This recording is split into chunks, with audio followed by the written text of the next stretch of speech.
Hello everyone. Welcome back to our channel. మనం already mycelium అంటే ఏంటి, హైఫై ఎలా గ్రో అవుతాయి అని చూసేసాం కదా. కానీ ఫంగైల మైసీలియం ఎప్పుడూ సింపుల్ థ్రెడ్ స్ట్రక్చర్ లాగా మాత్రమే ఉండదు. డిఫరెంట్ నీడ్స్ కోసం మైసీలియం తన స్ట్రక్చర్ని మోడిఫై చేసుకుంటుంది. ఆ మోడిఫికేషన్స్ని స్పెషలైజ్డ్ సోమాటిక్ స్ట్రక్చర్స్ అని అంటారు. ఈ రోజు మనం వాటి గురించి ఈజీగా నేర్చుకుందాం. ఫస్ట్ వచ్చేసరికి ఫంగల్ రైజోమార్ఫ్. రైజా అంటే రూట్, మార్ఫ్ అంటే షేప్. సో పేరులోనే మీనింగ్ అనేది ఉంది. రూట్ లాగా కనిపించే ఫంగల్ స్ట్రక్చర్ అని అర్థం. ఇక్కడ ఈ ఇమేజ్‌లో చూసుకుంటే గనక normal fungal hyphae thin threads లాగా కనిపిస్తూ ఉన్నాయి కదా. ఈ హైఫై అన్నీ సెపరేట్‌గా ఉన్నాయి. కానీ కొన్ని కండిషన్స్‌లో చాలా హైఫై కలిసి కాంపాక్ట్‌గా అరేంజ్ అయ్యి ఒక థిక్ రోప్ లైక్ స్ట్రాండ్‌ని ఫార్మ్ చేస్తాయి. అదే రైజోమార్ఫ్. అలానే ఇక్కడ ఇమేజ్‌లో ట్రీ రూట్స్‌లా కనిపిస్తూ ఉన్నాయి గదా. బ్లాక్ ఆర్ బ్రౌన్ కలర్‌లో. అవి యాక్చువల్‌గా ప్లాంట్ రూట్స్ కాదు. అవి ఫంగల్ రైజోమార్ఫ్. ఇక్కడ వాటి యొక్క ఇండివిడ్యువాలిటీని కోల్పోయి అంటే సెపరేట్‌గా కనిపించకుండా కాంపాక్ట్‌గా ఫార్మ్ అయ్యే టిష్యూస్‌ని రైజోమార్ఫ్స్ అంటారు. వీటి యొక్క మెయిన్ పర్పస్ దేనికి అంటే ఎన్విరాన్మెంట్ అన్‌ఫేవరబుల్‌గా ఉన్నప్పుడు, టెంపరేచర్ ఎక్కువగా ఉన్న, వాటర్ తక్కువగా ఉన్నా, న్యూట్రియంట్స్ అవైలబుల్‌గా లేకపోయినా, ఈ రైజోమార్ఫ్స్ రెసిస్టెంట్‌గా సర్వైవ్ అవుతాయి. సో, ఫేవరబుల్ కండిషన్స్ మళ్ళీ వచ్చాక యాక్టివ్‌గా గ్రోత్‌ని కంటిన్యూ చేస్తాయి.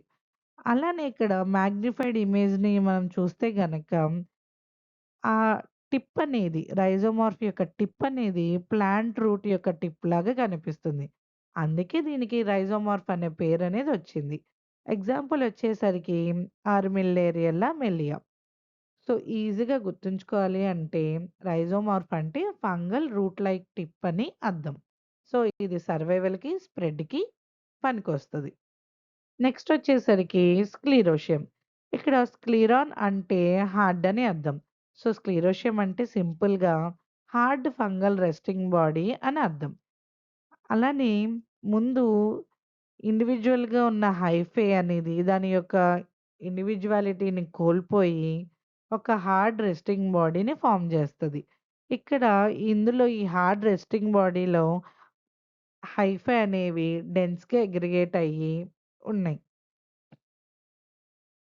వీటిని స్క్లీరోషియం అంటారు. ఈ స్క్లీరోషియంలో డిఫరెంట్ షేప్స్ అండ్ కలర్స్ ఉంటాయి.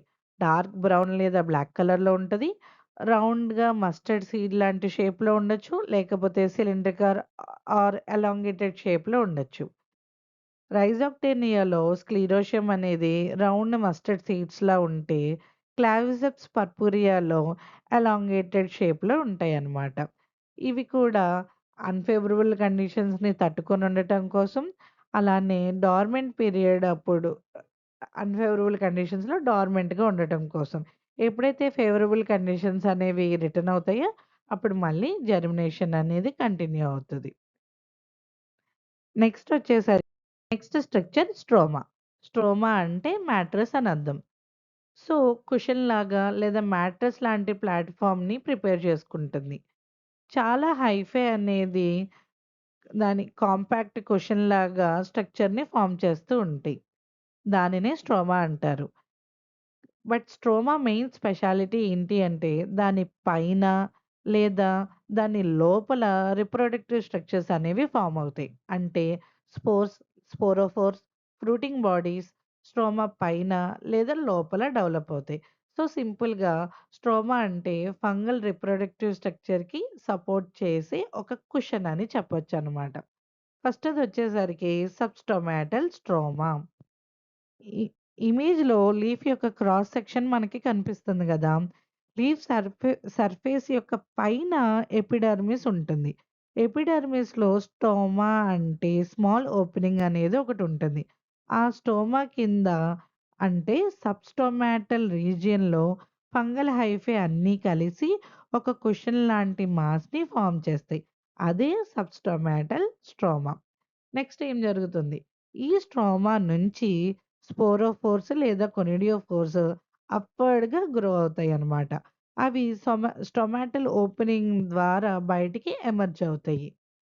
అంటే హైఫా అనేది సబ్‌స్ట్రామాటల్ రీజియన్‌లో కాంపాక్ట్ స్ట్రోమాగా ఫార్మ్ అయ్యి, దాని నుంచి స్పోరోఫోర్స్ అనేవి ఇలా బయటికి ఎమర్జ్ అవుతాయి. ఎగ్జాంపుల్ వచ్చేసరికి సర్కోస్పోరా పర్సోనేటా. ఓకేనా?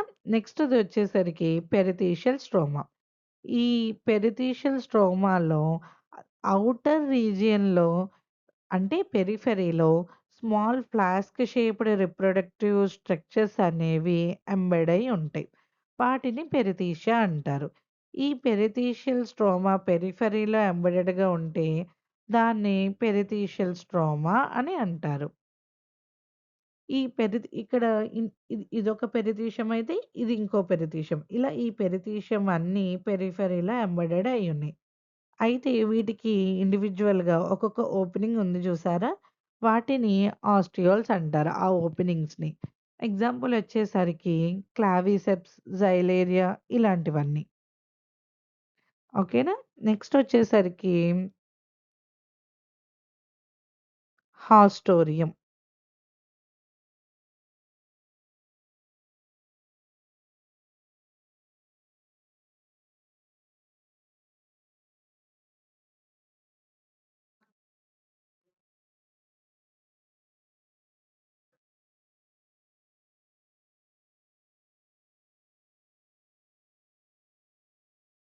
ఈ హాస్టోరియం వెరీ ఇంపార్టెంట్ స్ట్రక్చర్ అనమాట.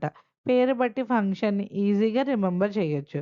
హాస్టోరియం అంటే హోస్ట్ సెల్ నుంచి న్యూట్రియంట్స్‌ని అబ్జార్బ్ చేసే స్పెషల్ ఫంక్షనల్ ఆర్గన్ అని అర్థం. అయితే ఫస్ట్ ఇక్కడ ఈ గ్రీన్ కలర్ ఆహ్, ఇది ప్లాంట్ యొక్క సెల్స్ అనమాట. అయితే వీటిపైన ఫంగస్ అనేది గ్రో అవుతుంది. ఆ ఫంగల్ హైఫే నుంచి వచ్చిన స్పెషల్ ఔట్ గ్రోత్‌ని హాస్టోరియం అంటారు. ఈ హాస్టోరియం హోస్ట్ యొక్క సెల్స్ లోపలికి చొచ్చుకొని వెళ్తది. వెళ్ళి పారాసైటిక్‌గా పనిచేస్తది. అంటే ఫంగై హోస్ట్ ప్లాంట్స్ మీద ఒక పారాసైట్ లాగా డిపెండ్ అవుతది. దేనికోసం? న్యూట్రియంట్స్ కోసం, ఫుడ్ మెటీరియల్స్ కోసం, అలానే ఇంకా వాటర్ రిలేటెడ్ రిసోర్సెస్ కోసం. ఇక్కడ ఈ హాస్టోరియం అనేది 3 డిఫరెంట్ టైప్స్‌లో ఉంటది. ఫస్ట్‌దొచ్చేసరికి నాబ్ లైక్ హాస్టోరియం. అంటే ఆ హాస్టోరియం అనేది ఒక స్మాల్ రౌండ్ బల్బ్ లాగా లేదా నాబ్ లాగా కనిపిస్తుంటది. ఎగ్జాంపుల్ వచ్చేసరికి ఆల్బుగో. నెక్స్ట్‌దొచ్చేసరికి ఎలాంగేటెడ్ హాస్టోరియం. ఇది ఎర్సిఫే, అన్సినియలా లాంటి వాటిలో ఉంటదనమాట. అంటే ఒక చిన్న ఎక్స్‌టెన్షన్ లాగా ఫార్మ్ అవుతది. దానిని ఎలాంగేటెడ్ హాస్టోరియం అంటారు. మరి మూడోదొచ్చేసరికి ఫింగర్ లైక్ హాస్టోరియం. ఇక్కడ ఫింగర్స్ లాగా హాస్టోరియం అనేది మోడిఫై అయితే దానిని ఫింగర్ లైక్ హాస్టోరియం అంటారు. ఎగ్జాంపుల్ పర్నోస్పోరా. నెక్స్ట్ వచ్చేసరికి రైజాయిడ్స్. సో, రైజాయిడ్స్ అంటే రూట్ లైక్ ఫంగల్ స్ట్రక్చర్స్ అన్నమాట. మనం ఇమేజ్‌లో చూస్తే గనక ఈ రైజోపస్ 24 స్ట్రక్చర్‌ని మనకి చూపిస్తున్నారు. అయితే పైన వెర్టికల్ స్టాక్స్ ఉన్నాయి. వాటిని స్పొరాంజియోఫోర్స్ అంటారు. టాప్ రౌండ్ స్ట్రక్చర్ ఉంది చూసారా? వీటిని స్పొరాంజియా అంటారు. హారిజాంటల్‌గా సర్ఫేస్ పైన గ్రో అయ్యే హైఫాని స్టోలన్ అంటారు. స్టోలన్ నుంచి సబ్‌స్ట్రేట్ లోపలికి డౌన్‌వర్డ్‌గా డైరెక్షన్‌లో బ్రాంచెడ్ స్ట్రక్చర్స్‌గా గ్రో అవుతున్నాయి చూసారా? వాటిని రైజాయిడ్స్ అంటారు. వీటి యొక్క ఫస్ట్ ఫంక్షన్ ఏంటి అంటే యాంకరేజ్.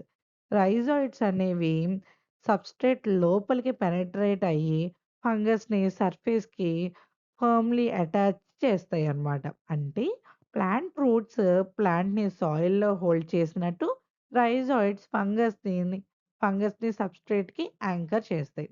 రెండో ఫంక్షన్ ఏంటి అంటే న్యూట్రిషన్.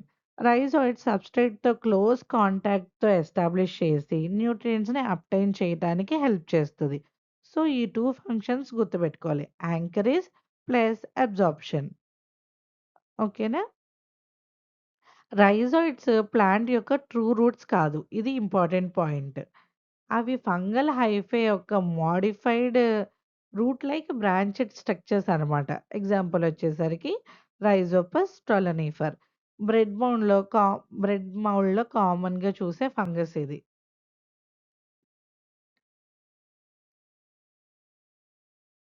లాస్ట్ స్ట్రక్చర్ వచ్చేసరికి అప్రెసోరియం. అంటే ప్రెస్ అగైన్స్ట్ అని అర్థం అనమాట. ఎప్రిమేరి అంటే ప్రెస్ అగైన్స్ట్ అని అర్థం. పేరులోనే ఫంక్షన్ ఉంది.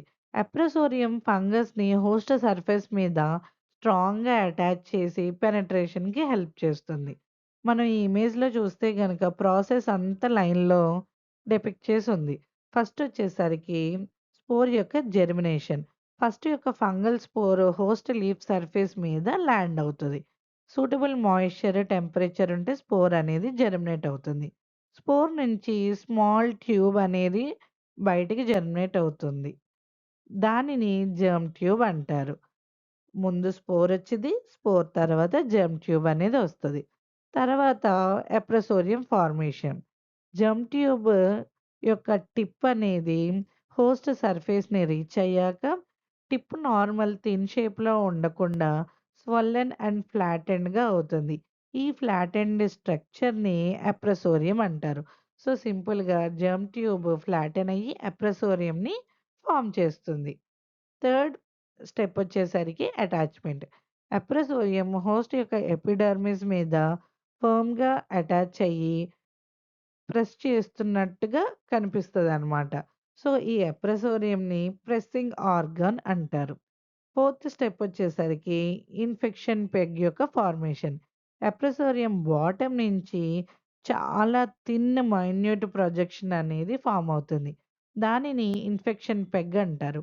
ఇమేజ్‌లో అప్రెసోరియం నుంచి నీడిల్ లైక్ థిన్ స్ట్రక్చర్ డౌన్‌వర్డ్‌గా వచ్చింది గదా! అదే ఇన్ఫెక్షన్ పెగ్ అన్నమాట. ఫిఫ్త్ స్టెప్ వచ్చేసరికి పెనట్రేషన్.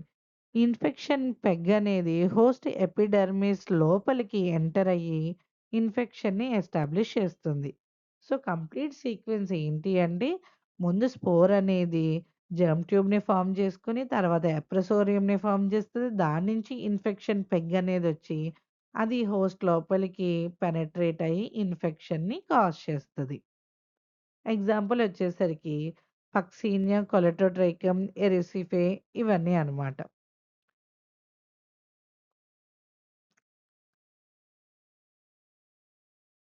వీటి యొక్క మెయిన్ పర్పస్ ఏంటి? అసలు ఈ మోడిఫికేషన్స్ ఎందుకు అంటే ఫస్టొచ్చేసరికి న్యూట్రియంట్ అబ్జార్ప్షన్ కోసం. హోస్ట్ సర్ఫేస్ నుంచి న్యూట్రియంట్స్‌ని తీసుకోవటం కోసం. 2 అన్‌ఫేవరబుల్ కండిషన్స్ నుంచి సర్వైవ్ అవ్వటం కోసం. 3 రీప్రొడక్షన్ కోసం. సో, ఈ 3 పర్పస్‌లని కంప్లీట్ చేసుకోవటం కోసం ఈ మోడిఫికేషన్స్ అనేవి ఫార్మ్ అవుతూ ఉన్నాయన్నమాట. సో, ఈరోజు మీరు స్పెషలైజ్డ్ స్ట్రక్చర్స్ గురించి ఈజీగా నేర్చుకున్నారని అనుకుంటున్నాను.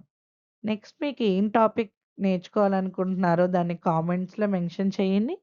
అలానే మన ఛానల్‌లో ఇంకా ప్లాంట్ పెథాలజీ వీడియోస్ ఉన్నాయి.